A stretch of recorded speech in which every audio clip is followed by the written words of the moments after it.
Hello बच्चों, let's read the following question.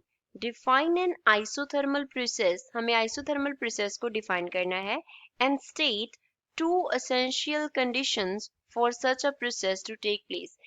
ऐसे process को होने के लिए कौन सी टू एसेंशियल कंडीशन जो है वो फुलफिल होनी चाहिए।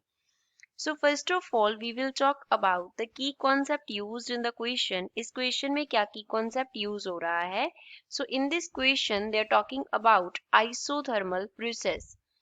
Isothermal process क्या होता है? अब iso यहाँ पे word जो है वो represent करता है same को, and जो thermal है वो हम use करते हैं जब हम बात करते हैं temperature का। तो same temperature, एक ऐसा प्रोसेस जिसपे चेंज इन टेम्परेचर जो है वो जीरो होगा तो उसको हम बोलेंगे आइसोथर्मल प्रोसेस। यहाँ पे डेल्टा जो है वो रिप्रेजेंट कर रहा है चेंज को। जब आइसोथर्मल प्रोसेस होगा तो चेंज इन प्रेशर अक्कर कर सकता है। चेंज इन प्रेशर जो है वो अक्कर हो सकता है।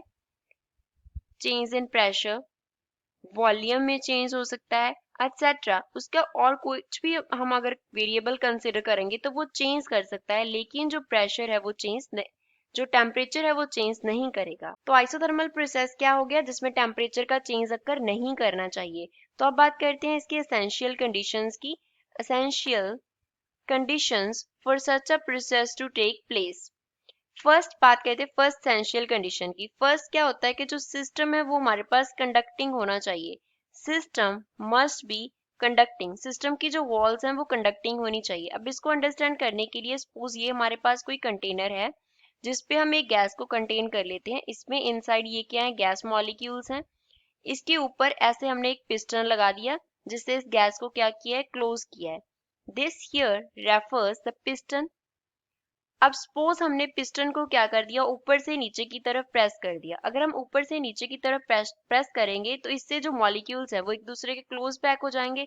मॉलिक्यूल जब फास्ट मूव करेंगे तो सिस्टम का जो टेम्परेचर है वो चेंज कर जाएगा। सिस्टम का जो टेम्परेचर है वो क्या कर जाएगा, इंक्रीज कर जाएगा, क्योंकि इस केस में जो वर्क है that is done on the system. तो टेम्परेचर इंक्रीज कर गया, लेकिन हमारा कंडीशन क्या है कि टेम्परेचर में चेंज नहीं होना चाहिए।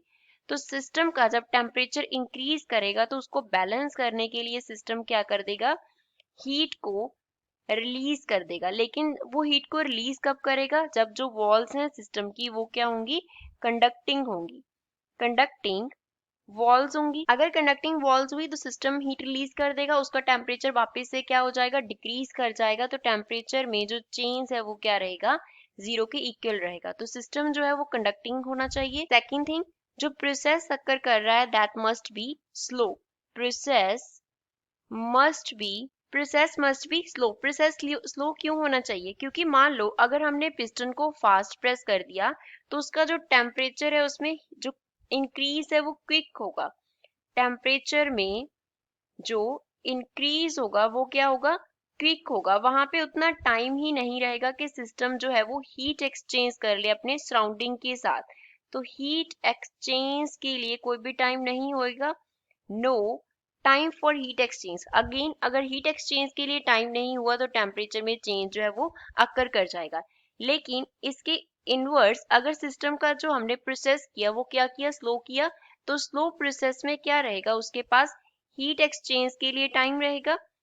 हीट एक्सचेंज के लिए टाइम रहेगा। जैसे जैसे हम पिस्टन को प्रेस करते जाएंगे टेम्परेचर इंक्रीज करता जाएगा, तो वैसे वैसे सिस्टम जो है अपनी हीट रिलीज करता रहेगा और टेम्परेचर में जो चेंज है वो क्या रहेगा, जीरो के इक्वल रहेगा। तो second condition is process must be slow process.